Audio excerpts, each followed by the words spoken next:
Hi hello നമസ്കാരം. വിനീസ് കിച്ചണിലേക്ക് എല്ലാവർക്കും സ്വാഗതം. വീണ്ടും ഒരു ലെറ്റ്സ് ടോക്കിന്റെ ദിവസമാണ്. ഓക്കെ, അപ്പോൾ കുറച്ച് കാര്യങ്ങൾ എന്താണ് പറയുക, ഇങ്ങനെ മെസ്സേജസും ഇമെയിൽസുമായിട്ട് വന്നതുകൊണ്ടാണ് ഇന്ന് ലെറ്റ്സ് ടോക്ക് ചെയ്യാം എന്ന് വിചാരിച്ചത്. അപ്പോൾ രാവിലെ തന്നെ എന്താണ് പറയുക, എനിക്കൊരു നമ്മുടെ വിസ റിന്യൂവലിൻ്റെ മെഡിക്കൽ ഉണ്ടായിരുന്നു.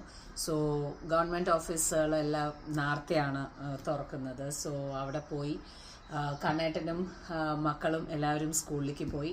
ഞാൻ എല്ലാ കാര്യങ്ങളും റെഡിയാക്കി വെച്ചിട്ട് നേരെ എന്താണ് പറയുക, മെഡിക്കൽ ചെയ്യാൻ വേണ്ടിയിട്ട് രാവിലെ നേരത്തെ തന്നെ ഇറങ്ങി. അതായത് ഏകദേശം ഒരു 6:30 ആകുമ്പോഴേക്കും തന്നെ ഇറങ്ങി.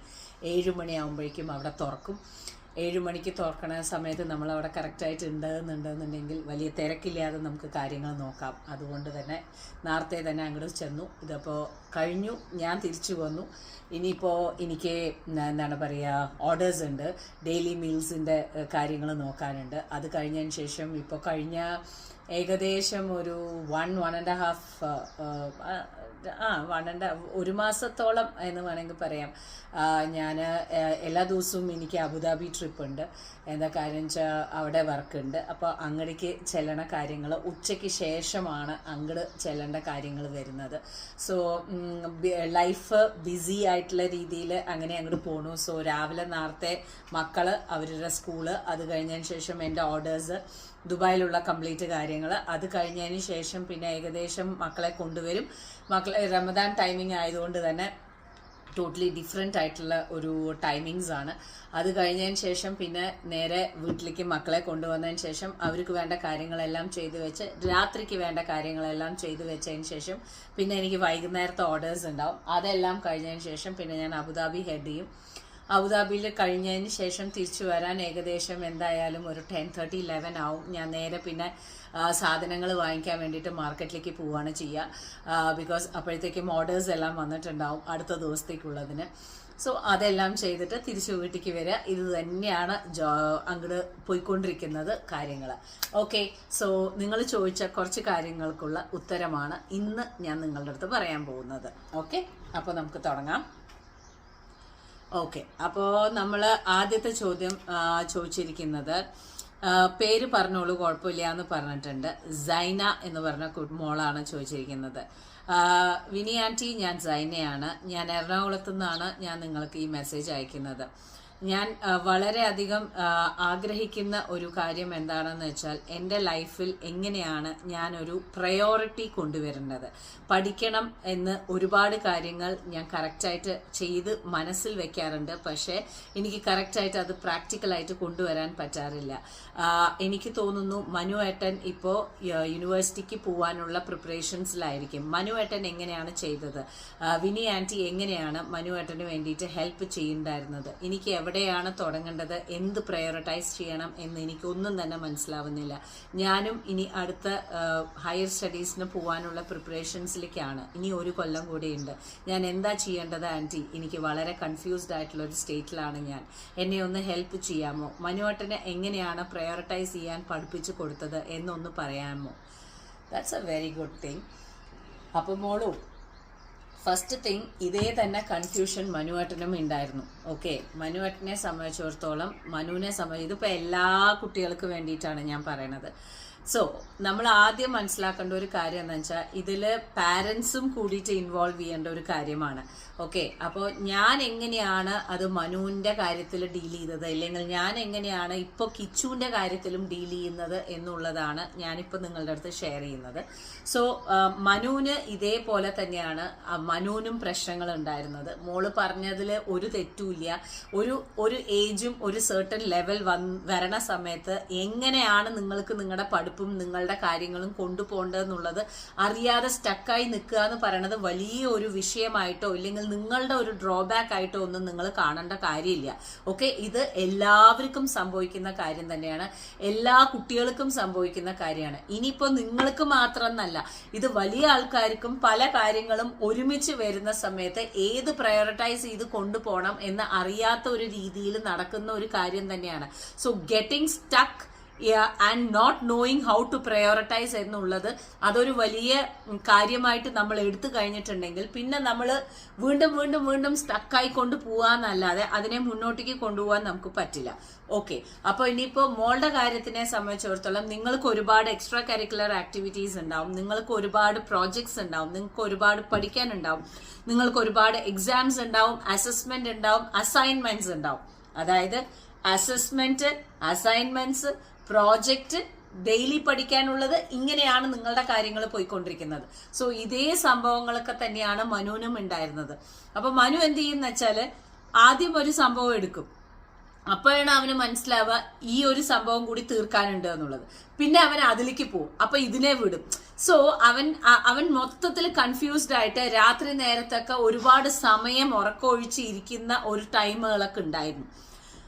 മിനിമം നല്ലൊരു ഉറക്കം വേണം. അതിനെ കുറിച്ചിട്ടുള്ളൊരു എന്താ പറയാ, അവന്റെ കൂടെ ഇരുന്നിട്ട് ഞാൻ ആ ഡിസ്കഷൻ ചെയ്യുന്നവരേക്കും ഞാൻ തന്നെ മനസ്സിലാക്കിയ ഒരു കാര്യമായിരുന്നു. ലൈക്ക് അവൻ എവിടെയോ സ്ട്രഗിൾ ചെയ്യുന്നു എന്ന് മനസ്സിലാക്കിയപ്പോഴാണ് ഞാൻ അവിടെ ഇരുന്നിട്ട് അവന് വേണ്ടിയിട്ട് പ്രയോറിറ്റൈസ് ചെയ്ത് കൊടുക്കാൻ ഉള്ള ഇത് ചെയ്തത്. സോ ഒരു പാരന്റ്സ് എന്നുള്ള നിലയിൽ നിങ്ങൾക്ക് നിങ്ങളുടെ കുട്ടി എവിടെയെങ്കിലും ഇതുപോലെ പ്രയോറിറ്റൈസ് ചെയ്യാൻ പറ്റാത്ത ഒരു ഇതിൽ കൂടെ പോവുകയാണെന്ന് കാണുകയാണെന്നുണ്ടെങ്കിൽ പ്ലീസ് അവരുടെ കൂടെ ഒന്ന് ഇരിക്കൂ. ആൻഡ് അവർക്ക് ആ ഒരു ഹെൽപ്പ് നിങ്ങളുടെ ആവശ്യമാണ്. സോ നിങ്ങൾക്ക് എങ്ങനെയാണ് നിങ്ങൾ പ്രയോറിറ്റൈസ് ചെയ്ത് കൊണ്ടുപോകേണ്ടത്? മക്കളെ, ആദ്യം ഒരു കാര്യം മനസ്സിലാക്കേണ്ടത് എന്താ വെച്ചാൽ, അസസ്മെന്റ് എന്നുള്ളത് നിങ്ങൾക്ക് ആഴ്ചയിൽ ഒരിക്കലോ ഇല്ലെങ്കിൽ ആഴ്ചയിൽ 2 ദിവസം ഒരിക്കലോ വരണ ഒരു കാര്യമാണ്. അസൈൻമെന്റ് എന്ന് പറയുന്നത് പെർട്ടിക്കുലർ ഡേറ്റിന് തീർത്ത് കൊടുക്കാനുള്ള ഒരു കാര്യമാണ്. ഓക്കെ, ഡെയിലി പഠിക്കാനുള്ളത് എന്ന് പറയുന്നത് അത് ചെയ്യേണ്ട ഒരു കാര്യമാണ്. സോ ഇവിടെ നമ്മൾ വരേണ്ട ഒരു കാര്യം എന്താ വെച്ചാൽ, ഡെയിലി പഠിക്കാനുള്ളത് പഠിക്കുക, അസസ്മെന്റ് ഏത് ഡേറ്റിനാണ് തീർക്കാനുള്ളത് അത് ആദ്യം നോക്കുക. ഓക്കെ, അസൈൻമെന്റ്സ് ആയിട്ടുള്ള അസസ്മെന്റിന് പഠിക്കാനുള്ളതും പഠിക്കുക, അത് കഴിഞ്ഞതിന് ശേഷം അസൈൻമെന്റ് തീർക്കാനുള്ളത് തീർക്കുക. അപ്പോ 3 ലെവലിലേക്കാണ് ഈ കാര്യങ്ങൾ വരുന്നത്. ഡെയിലി പഠിക്കുന്നതിന്റെ കൂട്ടത്തില് അസസ്മെന്റിന് എന്താണോ നിങ്ങൾക്ക് അസസ്മെന്റ് ചെയ്യാനുള്ള ആ ഒരു ആഴ്ചയിൽ വന്നിരിക്കുന്നത്, അപ്പൊ ആ ഡെയിലി പഠിക്കുന്ന കൂട്ടത്തില് അസസ്മെന്റിനും കൂടി പഠിച്ചു വെക്കുക. ഓക്കെ, അപ്പോ നിങ്ങൾ എപ്പോഴും പഠിക്കുന്നു, അസസ്മെന്റിനും ചേർത്തി പഠിക്കുന്നു. അപ്പൊ നമുക്ക് ഈ 2 കാര്യങ്ങൾ ഒരുമിച്ച് കിട്ടി. ഇനി നമുക്ക് ബാക്കിയുള്ളത് എന്താ? നമ്മുടെ അസൈൻമെന്റ്സ് ആണ്. അസൈൻമെന്റ്സിന് നമുക്ക് ഡേറ്റ്സ് തന്നിട്ടുണ്ടാവും. നിങ്ങൾക്ക് എപ്പോഴും ഒരു അസൈൻമെന്റ് സബ്മിറ്റ് ചെയ്യാനുള്ള ഡേറ്റ് ഉണ്ടാവും. അപ്പൊ ആ അസൈൻമെന്റ് സബ്മിറ്റ് ചെയ്യാനുള്ളതിന് വേണ്ടിയിട്ട് നിങ്ങൾക്ക് വർക്ക് ചെയ്യാൻ പറ്റും. അപ്പോൾ ഒരു ദിവസത്തിൽ നിങ്ങൾക്ക് ഇത്ര സമയം നിങ്ങൾ പഠിക്കാൻ എടുത്തു കഴിഞ്ഞാൽ ബാക്കിയുള്ള സമയം നിങ്ങൾക്ക് അസൈൻമെന്റ് വർക്ക് ചെയ്യാൻ വേണ്ടിയിട്ട് നിങ്ങൾക്ക് ചെയ്യാൻ പറ്റും. ചില കുട്ടികൾ രാത്രി ഇരുന്നിട്ടാണ് പഠിക്കുക. അപ്പൊ നിങ്ങൾ സ്കൂള് വിട്ട് വന്നതിന് ശേഷം നിങ്ങൾ അസൈൻമെന്റ്സിന് നോക്കുക. എന്നിട്ട് നിങ്ങളുടെ ഡിന്നറൊക്കെ കഴിഞ്ഞതിന് ശേഷം നിങ്ങൾ ലേറ്റ് നൈറ്റ് ആയിട്ട് പഠിക്കുന്നവരാണെന്നുണ്ടെങ്കിൽ നിങ്ങളുടെ ഡെയിലി പഠിക്കാനുള്ളതും അസസ്മെന്റിനുള്ളതും കൂടിയിട്ട് നിങ്ങൾ കമ്പൈൻ ചെയ്യാൻ നോക്കുക. ഓക്കെ, അപ്പോൾ ഡെയിലി പഠിക്കാനുള്ളത് വേറെ പോലെ പഠിച്ച് പിന്നെ അസസ്മെന്റിനുള്ളത് വേറെ പഠിക്കാൻ നോക്കുക. അങ്ങനെയുള്ളത് ചെയ്യാതെ അതും കൂടി കമ്പൈൻ ചെയ്ത് കഴിഞ്ഞിട്ട് കൊണ്ടുപോകണമെന്നുണ്ടെന്നുണ്ടെങ്കിൽ പിന്നെ സാറ്റർഡേസ് ആൻഡ് സൺഡേസ് നിങ്ങൾക്ക് ഒരുപാട് യൂട്ടിലൈസ് ചെയ്യാൻ പറ്റും. നല്ലോണം യൂട്ടിലൈസ് ചെയ്യാൻ പറ്റും തന്നെ വേണമെങ്കിൽ പറയാം. നിങ്ങൾക്ക് കംപ്ലീറ്റ് ചെയ്യാൻ പറ്റാത്ത അസസ്മെന്റ്സ് വല്ലതും ഉണ്ടെന്നുണ്ടെങ്കിൽ കുറച്ചും കൂടി കൂടുതൽ ടൈം നിങ്ങൾക്ക് എടുക്കണം എന്ന് തോന്നുകയാണെന്നുണ്ടെങ്കിൽ ആ സമയത്ത് നിങ്ങൾക്ക് അസസ്മെന്റ്സ് ചെയ്യാൻ നിങ്ങൾക്ക് സമയം കിട്ടും. അത് ഒരു രീതിയിലുള്ള പ്രയോറിറ്റൈസിങ് ആണ്. പിന്നുള്ള പ്രയോറിറ്റൈസിങ് എന്താണെന്ന് വെച്ചാൽ, എങ്ങനെ ഡിസിഷൻ എടുത്തിട്ട് നിങ്ങളുടെ ചിട്ടയെ നിങ്ങൾ എങ്ങനെ കൊണ്ടുപോകണം എന്നുള്ളതും പ്രയോറിറ്റൈസ് ചെയ്യാൻ പഠിക്കണം. ഇല്ലെങ്കിൽ പല സ്ഥലങ്ങളിൽ നിങ്ങൾക്ക് ആ ഒരു പ്രോബ്ലംസ് വരും. അപ്പോൾ ഫസ്റ്റ് ഓഫ് ഓൾ നിങ്ങൾ ആദ്യം എന്താ മനസ്സിലാക്കേണ്ടതെന്ന് വെച്ചാൽ, ഞാൻ എവിടെയാണ് സ്റ്റക്ക് ആവുന്നത് എന്നുള്ളത് നിങ്ങൾ ആദ്യം മനസ്സിലാക്കുക. Second, if you need any help from your parents, please don't hesitate to ask. നിങ്ങൾക്ക് എവിടെയെങ്കിലും നിങ്ങൾക്ക് അതിന്റെ ആ ഒരു അതായത് okay I may need my parents to help me എന്ന് നിങ്ങൾക്ക് തോന്നുകയാണെന്നുണ്ടെങ്കിൽ ബി ഓപ്പൺ, ബി ഫ്രാങ്ക്. അവരോട് സംസാരിക്കുന്നത് കൊണ്ട് ഒരു തെറ്റില്ല. സോ അതാണ് ആദ്യം മനസ്സിലാക്കേണ്ടത്. അതേമാതിരി തന്നെ പാരന്റ്സ് മനസ്സിലാക്കേണ്ട കാര്യം എന്താ വെച്ചാൽ, പിറുന്ന് പറയാതിരിക്കുക. ഓക്കെ, അത് ചെയ്തോ, ഇത് ചെയ്തോ, അത് ചെയ്യാനുണ്ടായിരുന്നില്ലേ, വെറുതെ ഇരുന്നോണ്ടിരുന്നോ, വെറുതെ ചെയ്തോ. ലുക്ക്, ഇന്നത്തെ ജനറേഷൻ അങ്ങനെയുള്ള കുട്ടികളല്ല. നമ്മൾ വളർന്ന പോലെ എല്ലാ കാര്യങ്ങളും. നിങ്ങൾ ഇങ്ങനെ വെറുതെ പറഞ്ഞുകൊണ്ടിരുന്നത് കൊണ്ട് അവർക്ക് ആ ഒരു ഇറിറ്റേഷൻ മോഡിലേക്ക് അവർ പോകുന്നല്ലാതെ അവരൊന്നും ആ ഒരു ലെവലിലേക്ക് നമ്മളോടുള്ള ആ അറ്റാച്ച്മെന്റ് നമ്മൾ തന്നെ ഇല്ലാതാക്കുകയാണ്. ഓക്കെ, അപ്പോൾ അവരുടെ കൂടെ ഒരു ഫ്രണ്ട് എന്നുള്ള നിലയിൽ അവരെ ഹെൽപ്പ് ചെയ്യാൻ നമ്മൾ എപ്പോഴും ഉണ്ട് എന്നുള്ളതാണ് നമ്മൾ അവർക്ക് വേണ്ടിയിട്ട് ചെയ്യേണ്ട കാര്യം. നമ്മൾ വളർന്ന പോലെയോ ഇല്ലെങ്കിൽ നമ്മുടെ അമ്മമാര് നമ്മൾ വളർത്തിയ പോലെ അല്ല ഇന്നത്തെ കുട്ടികൾ. അത് ആദ്യം നമുക്ക് മനസ്സിലാക്കേണ്ട ഒരു കാര്യമാണ്.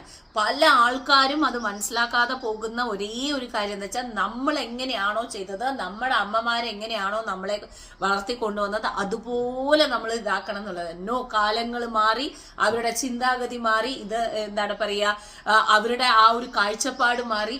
അപ്പോൾ നമ്മളുടെ അടുത്ത് നല്ല രീതിയിൽ അവര് വന്ന് എല്ലാ കാര്യവും സംസാരിക്കത്തക്ക രീതിയിൽ നമ്മുടെ മക്കള് നമ്മളുടെ കൂടെ ഉണ്ടാവുക എന്നുള്ളത് തന്നെ വലിയ കാര്യമാണ്.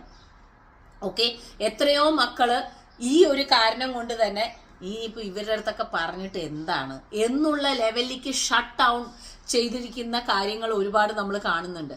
സോ നമ്മൾ മനസ്സിലാക്കേണ്ട കാര്യം എന്താ വെച്ചാൽ അവരുടെ അടുത്ത് അവരെവിടെയാണോ സ്റ്റക്ക് ആവുന്നത് അത് നമ്മൾ മനസ്സിലാക്കാനുള്ള കാര്യം നമ്മൾ നോക്കുക. ഇനിയിപ്പോ പറ്റിയിട്ടില്ല എന്നുണ്ടെങ്കിൽ അവർ നമ്മളുടെ അടുത്ത് വന്ന് പറയുന്ന സമയത്ത് അങ്ങോട്ട് ചാടി കയറിയിട്ട് കുറെ കാര്യങ്ങൾ പറയാതെ ഇരിക്കുന്നതിന് പകരം understand what they actually want.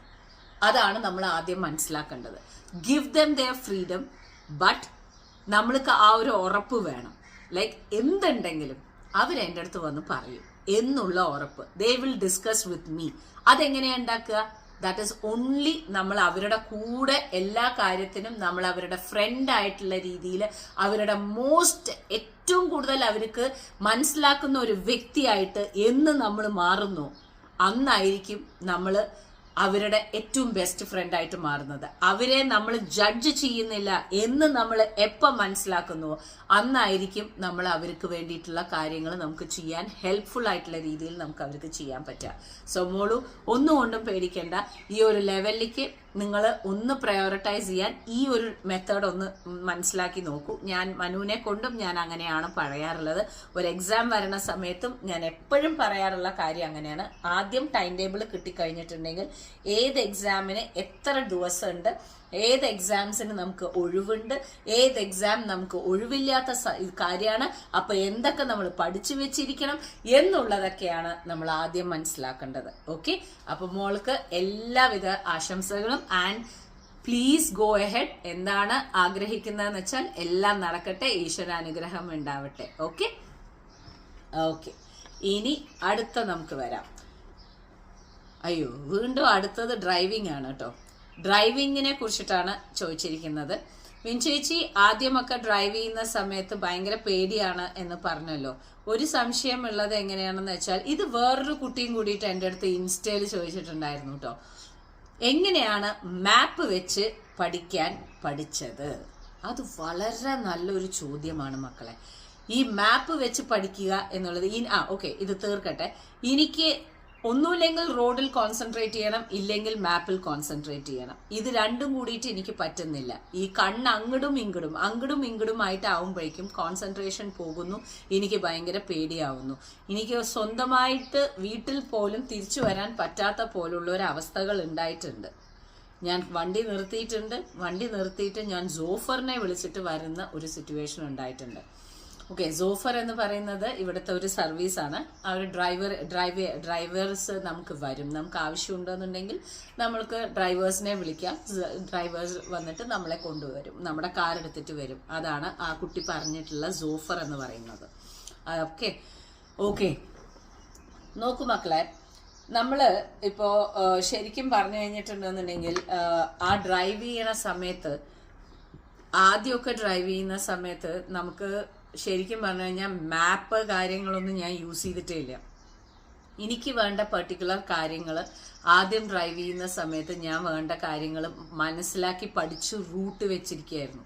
അപ്പം എനിക്ക് ആവശ്യമായിട്ടുള്ള കാര്യങ്ങൾ എന്തൊക്കെയായിരുന്നു എന്ന് വെച്ചാൽ, ഒന്ന് മനുവിൻ്റെ സ്കൂള്, പിന്നെ വന്നിട്ട് എനിക്ക് അത്യാവശ്യമായിട്ട് പോണ്ട ഗ്രോസറി കാര്യങ്ങൾ, പിന്നെ എനിക്ക് ബാക്കിയുള്ള എന്താണ് പറയുക 2-3 സ്ഥലങ്ങൾ. ഇത് മാത്രമേ ഞാൻ എന്താ പറയുക പഠിച്ചു വെച്ചിട്ടുള്ള റൂട്ട്സ് ഉണ്ടായിരുന്നുള്ളൂ. കണ്ണേട്ടൻ്റെ അടുത്ത് ചോദിക്കും, എന്നിട്ട് രാത്രി നേരത്ത് കണ്ണേട്ടൻ്റെ കൂടെ വണ്ടിയിൽ കണ്ണേട്ടൻ മുന്നിലേക്ക് പോവും, മുന്നോട്ട് ഡ്രൈവ് ചെയ്ത് പോവും. ഏറ്റവും എന്താണ് പറയുക, ഹൈവേ ഒന്നും ഇല്ലാത്ത റോഡ്സാണ് ഞാൻ ആദ്യം എടുത്തിട്ടുണ്ടായിരുന്നത്. എന്നിട്ട് കണ്ണേട്ടൻ മുന്നിൽ ഡ്രൈവ് ചെയ്ത് പോവും, ഞാൻ കണ്ണേട്ടനെ ഫോളോ ചെയ്ത് പോവും. ഓക്കെ, എന്നിട്ട് ആ റൂട്ട് മനസ്സിലാക്കി കഴിഞ്ഞിട്ടുണ്ടെന്നുണ്ടെന്നുണ്ടെങ്കിൽ ആ റൂട്ടിൽ നിന്ന് തിരിച്ചു വരാനുള്ള റൂട്ടും, ചില സമയത്ത് നമ്മൾ പോയ വഴി കൂടെ തന്നെ ആയിരിക്കില്ല നമ്മൾ തിരിച്ചു വരിക. അപ്പോൾ ആ തിരിച്ചു വരുന്ന റൂട്ടും ഞാൻ കണ്ണേട്ടനെ കൊണ്ട് പഠിപ്പിക്കുകയായിരുന്നു. ഇങ്ങനെയായിരുന്നു ആദ്യത്തെ സ്റ്റേജിൽ ഞാൻ പഠിച്ചിട്ടുണ്ടായിരുന്നത്.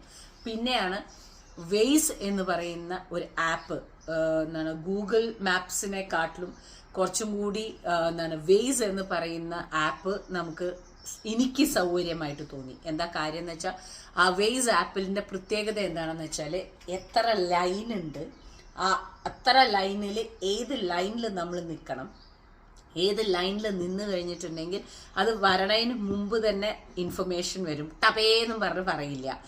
അത് പറയില്ല എന്ന് മാത്രമല്ല, പിന്നെ മുന്നോട്ടേക്ക് പോണ സമയത്ത് നമ്മൾ എങ്ങനെ ആയിരിക്കണം എന്നുള്ളതെല്ലാം തന്നെ ഈ വെയ്സ് എന്ന് പറയുന്ന ആപ്പിൽ നമുക്ക് കിട്ടും. ഓക്കെ, ഈ വെയ്സ് എന്ന് പറയുന്ന ആപ്പ് എന്ന് പറയുന്നത് ഇവിടെ കണ്ടു, ഒരു എന്താ പറയുക ഇപ്പം ഇതിനെ, ഒരു സാധനം ഇത് ഞാൻ തുറന്നു വേണമെങ്കിൽ കാണിച്ചു തരാം കേട്ടോ. ഒരു ചെറിയൊരു ഉണ്ട പോലത്തെ ഒരു സാധനം, ഇതാണ് വെയ്സ് എന്ന് പറയുന്ന ആപ്പ്. ഓക്കെ, അപ്പോൾ ഈ വെയ്സ് ആപ്പിൽ നമുക്ക് എവിടെയാണ് പോകേണ്ടതെന്നുള്ളത് നമ്മൾക്ക് ഇതാക്കി കഴിഞ്ഞിട്ടുണ്ടെങ്കിൽ, ഇപ്പോൾ ഫോർ എക്സാമ്പിൾ നമുക്കിപ്പോൾ എടുക്കാം. ശരി, ഞാൻ ഈ എന്താണ് പറയുക, ഞാൻ എൻ്റെ പൂച്ചകളെ കൊണ്ടുപോകുന്ന ഇവിടേക്ക് പോവാം, റൂട്ട് ഇടാം ഫോർ നമ്മുടെ വെറ്റിനറി ഹോസ്പിറ്റലിലേക്ക്. ഓക്കെ, വെറ്റിനറി ഹോസ്പിറ്റലിൽ അൽവാസൽ റോഡിലാണ്. ഇപ്പം ഞാൻ അത് ക്ലിക്ക് ചെയ്തു. ഓക്കെ, ഇപ്പോൾ ഇവിടെ ചോദിക്കുന്നത് എത്ര നമുക്ക് റൂട്ടുകൾ വരും. 3 റൂട്ട്സ് ആയിട്ട് വരും. കണ്ടോ, 3 റൂട്ടുകളായിട്ട് വരും. അതിൽ പല റൂട്ടും ഉണ്ട്, ഏത് വഴി പോകണം എന്നുള്ളതുണ്ട്. അതിൽ ഏറ്റവും അടുത്തതാണ് ഫസ്റ്റിൽ വരിക, ബാക്കി രണ്ടും കുറച്ച് ഡിസ്റ്റൻസിൽ ഉള്ള പോലെയാണ് വരിക. അതിൽ നമുക്ക് എവിടേക്കാണ് എങ്ങനെയാണ് വേണ്ടതെന്ന് നമുക്ക് തീരുമാനിച്ചിട്ട് ആ റൂട്ട് നമുക്ക് ക്ലിക്ക് ചെയ്തിട്ട് ഗോ നൗ എന്ന് പറഞ്ഞ് ക്ലിക്ക് ചെയ്തിട്ടുണ്ടെന്നുണ്ടെങ്കിൽ കറക്റ്റായിട്ടുള്ള രീതിയിൽ അത് പോകാനുള്ള രീതിയിലാവും. ഓക്കെ, സോ നിങ്ങൾ ഈ വെയ്സ് എന്ന് പറയുന്ന സംഭവം ഒന്ന് ആപ്ലിക്കേഷൻ ഒന്ന് നോക്കൂ. അപ്പോൾ ഇങ്ങനെയായിരിക്കും ആ വെയ്സ് എന്ന് പറയുന്ന സംഭവങ്ങൾ ഉണ്ടാവുക. So it is very helpful. എന്നെ സംബന്ധിച്ചിടത്തോളം അത് വളരെ ഹെൽപ്ഫുൾ ആയിട്ട് എനിക്ക് തോന്നി.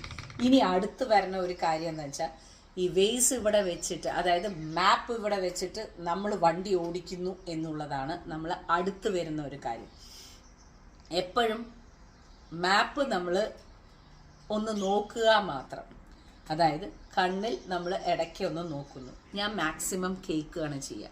ഓക്കെ, ഞാൻ ഇതിൻ്റെ വോല്യൂം ഫുള്ളായിട്ട് വെച്ചിട്ടുണ്ട്. പ്ലസ് ഞാൻ ബ്ലൂടൂത്ത് കണക്ട് ചെയ്തിട്ട് ഞാൻ സ്പീക്കറിൽ കണക്ട് ചെയ്യും. എൻ്റെ കാറിൻ്റെ സ്പീക്കറിൽ ഞാൻ കണക്ട് ചെയ്ത് കഴിഞ്ഞിട്ടുണ്ടെന്നുണ്ടെങ്കിൽ നമുക്ക് നല്ല ലൗഡായിട്ട് നമ്മുടെ വണ്ടിയിൽ നമുക്ക് കറക്റ്റായിട്ട് കേൾക്കാൻ പറ്റും. സോ ഒരിക്കലും ഞാൻ മ്യൂട്ട് ചെയ്തിട്ടല്ല വണ്ടി ഓടിക്കുന്നത്.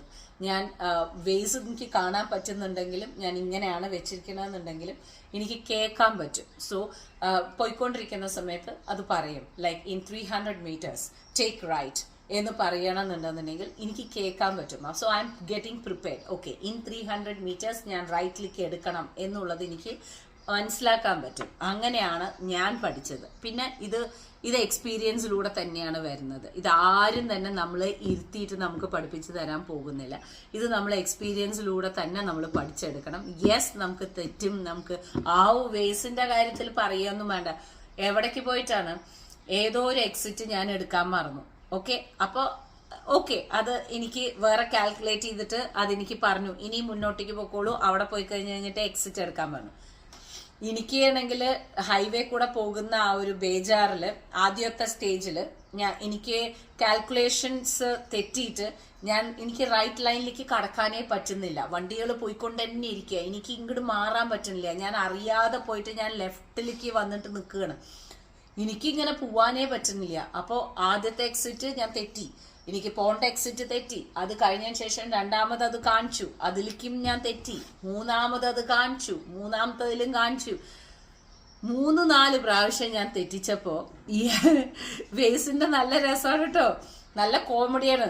എന്താണ് പറയുക, വന്നിട്ട് അത് മൊത്തത്തിൽ അതിന് പ്രാന്തായിട്ടേ ഈ കുട്ടി പറഞ്ഞ അനുസരിക്കണില്ല, ഈ തള്ള എന്താ കാണിക്കണെന്നുള്ള മട്ടിലേക്ക് അത് വരാൻ തുടങ്ങി. സോ അങ്ങനെ റൂട്ട് തെറ്റുക, അങ്ങനെ പോവാൻ പറ്റാതിരിക്കുക, അതൊക്കെ നടക്കണ കാര്യമാണ്. ഇതൊന്നും എന്താണ് പറയാ, ആരും തന്നെ ഈ എക്സ്പേർട്ട് ആയിട്ടുള്ള രീതിയിൽ ഒരുപാട് പേര് വണ്ടി ഓടിക്കണു കാര്യങ്ങളൊക്കെ പറയില്ലേ, എല്ലാവരുടെ ജീവിതത്തിലും അബദ്ധങ്ങള്, തട്ടല് മുട്ടല്, ഫൈനുകള്, അതേമാതിരി തന്നെ പ്രശ്നമായിട്ടുള്ള രീതിയിൽ റൂട്ട് തെറ്റല്, ഇതൊക്കെ നടക്കണതാണ്.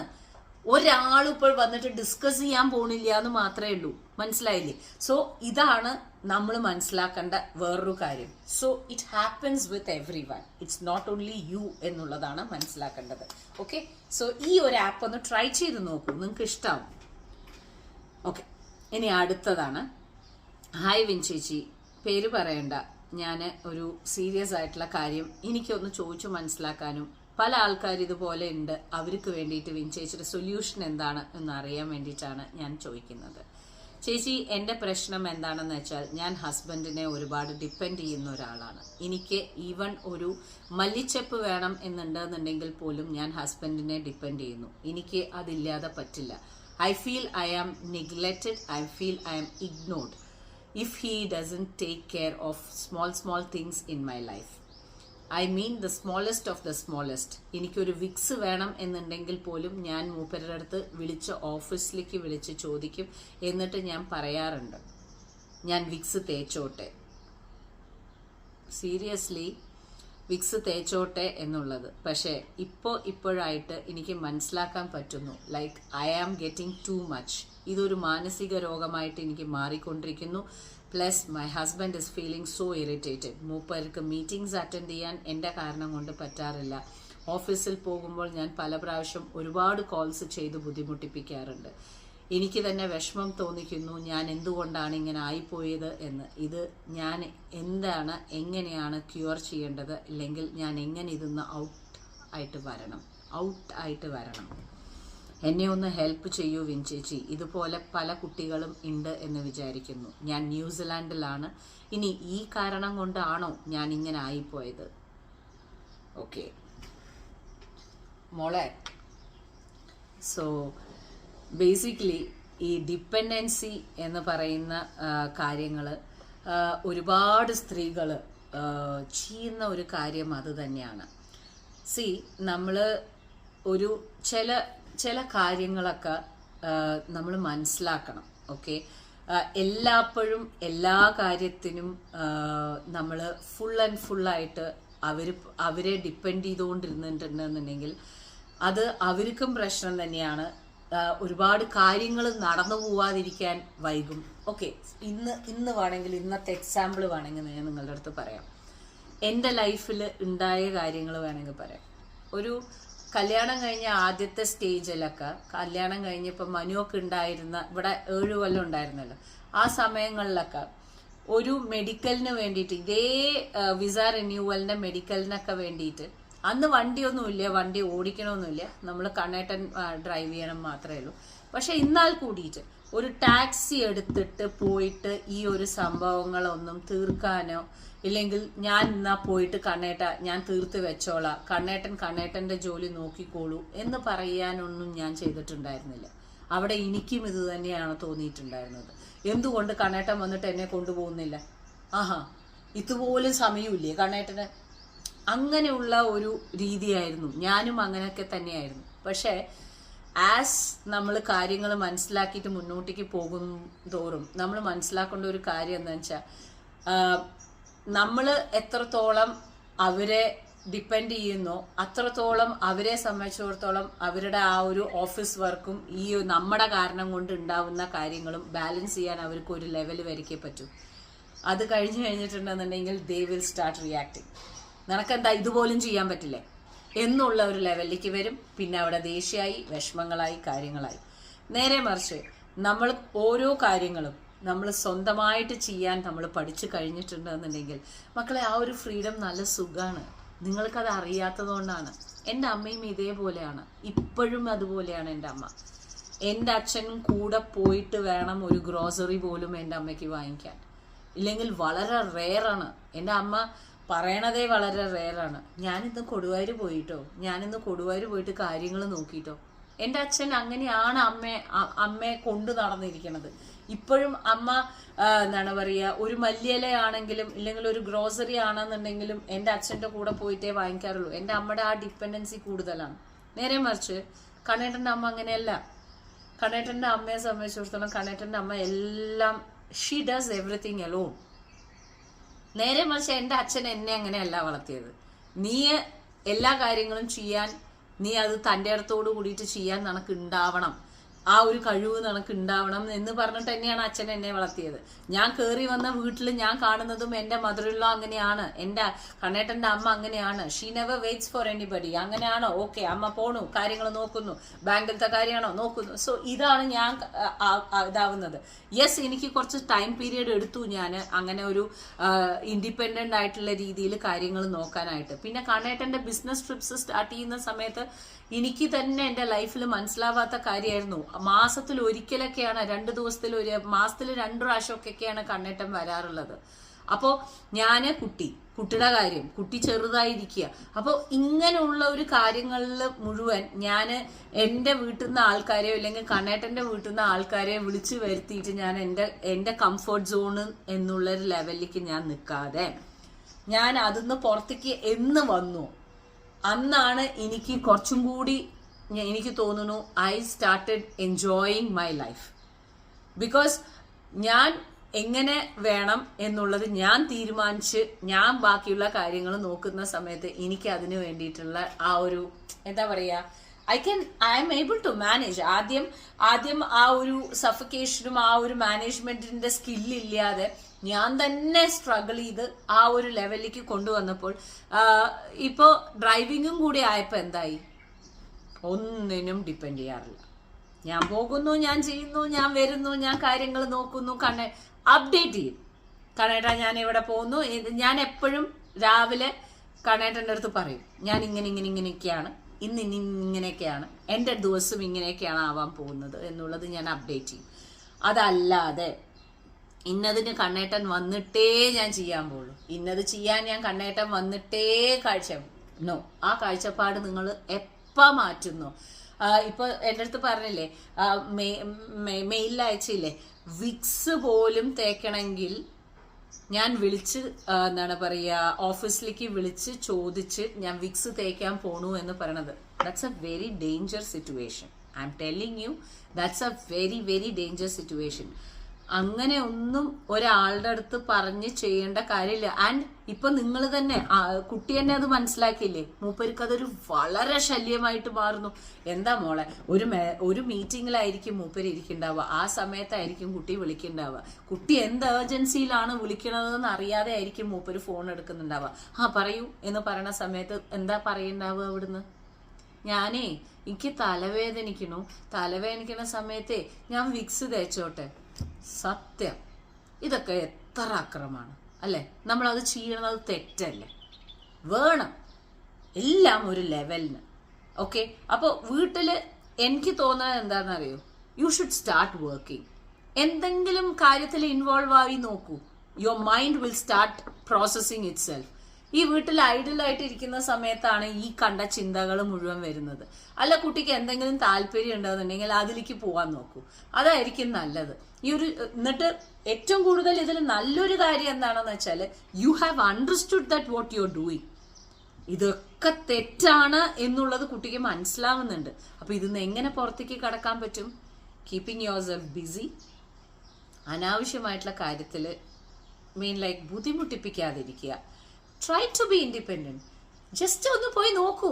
It's A beautiful place. At the end of the day it's New Zealand. പോയി നോക്കൂ, പുറത്തിറങ്ങൂ, കാര്യങ്ങൾ നോക്കൂ. നിങ്ങൾക്ക് വേണ്ട ഗ്രോസറി കാര്യങ്ങളൊക്കെ അടുത്തുള്ള രീതിയിൽ ഒന്ന് പോയി നടന്നു നോക്കൂ. കുറച്ചായിട്ടുള്ള രീതിയിൽ ആ ഇൻഡിപെൻഡന്റ് ആയിട്ടുള്ള രീതിയിൽ വരാൻ നോക്കൂ. അപ്പോൾ എന്താവും, കല്യാണം കഴിഞ്ഞിട്ടുള്ള ആ ഒരു ഇനീഷ്യൽ സ്റ്റേജ് കഴിഞ്ഞിട്ട് നമ്മൾ ആ ഒരു ഇൻഡിപെൻഡന്റ് ആയിട്ടുള്ള രീതിയിൽ വരുന്ന സമയത്ത് അവരും കുറച്ച് റിലാക്സ്ഡ് ആവും. മനസ്സിലായില്ലേ? ഐ തിങ്ക് ഇതൊക്കെ നമ്മൾ തന്നെ പ്രവർത്തിക്കേണ്ട ഒരു കാര്യമാണ്. Nobody is going to teach you. Like okay, ഇന്നത്തെ വിഷയം എന്താണെന്ന് വെച്ചാൽ നമ്മൾ എങ്ങനെ ഒറ്റയ്ക്ക് ഗ്രോസറിയിലേക്ക് പോകാൻ പറ്റും. ഇതൊക്കെ ആരാ പഠിപ്പിക്കുക? ഇതൊക്കെ സ്വന്തം പറയേണ്ട കാര്യമാണ്. ഓക്കെ, പിന്നെ ഇങ്ങനെ ഉള്ള ഒരു സ്ഥിതിയിൽ 110% എനിക്ക് ഉറപ്പാണ് എല്ലാ കാര്യങ്ങളും വിളിച്ച് അമ്മയെ വിളിച്ച് പറയുന്നുണ്ടാവും അല്ലെ.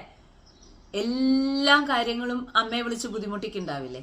അങ്ങനെ ചെയ്യുന്ന കുട്ടികളോട് എനിക്ക് പറയാനുള്ള ഒറ്റ കാര്യമുള്ളൂ, പ്രായമായിട്ടുള്ളവരല്ലേ അവര്. നിങ്ങളെ കല്യാണം കഴിച്ച് നിങ്ങൾക്ക് വേണ്ടിയിട്ടുള്ള ആ ഒരു ഇത് ചെയ്ത് നിങ്ങളെ കല്യാണം കഴിച്ച് തന്നില്ലേ? ഇനിയൊക്കെ കുറച്ച് റെസ്പോൺസിബിലിറ്റി നമ്മൾ എടുക്കണ്ടേ? എല്ലാ കാര്യത്തിനും അവരെ അപ്ഡേറ്റ് ചെയ്തിട്ട് അവരെ നാട്ടിലിരിക്കുന്ന, ഇപ്പൊ ഈ കുട്ടിയുടെ കാര്യം തന്നെ എടുക്കുക. നാട്ടിലിരിക്കുന്ന കുട്ടിയുടെ അമ്മ എന്ത് ചെയ്യാൻ പറ്റും? ന്യൂസിലാൻഡിരിക്കുന്ന ഇവര് ജസ്റ്റ് വിളിച്ചിട്ട് അവരെയും കൂടി ടെൻഷൻ ആക്കിക്കുക എന്നല്ലാതെ വേറെ എന്തെങ്കിലും നിങ്ങൾക്ക് ചെയ്യാൻ പറ്റുമോ? ഒന്നും ചെയ്യാൻ പറ്റില്ല. സോ ഇതില് പഠിക്കേണ്ടതും തീരുമാനമെടുക്കേണ്ടതും നമ്മൾ തന്നെയാണ്. ആ ഡിസിഷൻ വേറൊരാളെ സംബന്ധിച്ചിടത്തോളം നമ്മൾ ചെയ്യുന്ന ആക്ടിവിറ്റീസ് വേറൊരാൾക്ക് അത് ബുദ്ധിമുട്ടായി വരുന്നു, അത് സ്വന്തം ഭർത്താവാണെങ്കിലും അത് ബുദ്ധിമുട്ടായി വരുന്നു എന്ന് കാണുകയാണെന്നുണ്ടെന്നുണ്ടെങ്കിൽ ആ സ്വഭാവം മാറ്റണതായിരിക്കും നല്ലത് അല്ലേ? അപ്പോൾ എങ്ങനെയാണ് നമ്മൾ ചെറിയ ചെറിയ വിഷയങ്ങൾ എടുക്കുക, എന്നിട്ട് നമ്മൾ ഇൻഡിപെൻഡന്റ് ആവാൻ എങ്ങനെയാണെന്ന് നോക്കുക. ആ ഒരു independency and freedom is really really it will make you happy. ഒന്ന് ട്രൈ ചെയ്ത് നോക്കൂ, നിങ്ങൾക്ക് ഇഷ്ടമാവും. ഓക്കെ, അപ്പോൾ ഇന്നത്തെ ലെറ്റ്സ് ടോക്കിൽ കുറച്ച് ഡിഫറെൻ്റ് ആയിട്ടുള്ള ടോപ്പിക്സ് ആണ് നമ്മൾ എടുത്തത്. അപ്പോൾ ടൈമായി. ഇനി ഇപ്പം ഞാൻ തുടങ്ങിയാലേ എൻ്റെ കാര്യങ്ങളൊക്കെ എനിക്ക് മുന്നോട്ടേക്ക് കൊണ്ടുപോകാൻ പറ്റുള്ളൂ. റമദാൻ ടൈമിങ്സ് ആയതുകൊണ്ട് തന്നെ കുട്ടികൾക്ക് നേരത്തെ വിടും, ഉച്ചയ്ക്ക് അവർ വീട്ടിലേക്ക് വരും. അപ്പോൾ അതിനു മുമ്പ് എനിക്ക് കാര്യങ്ങളൊക്കെ നടത്താനുണ്ട്. അപ്പോൾ വീണ്ടും നമുക്ക് കാണാം. Till then take care and by.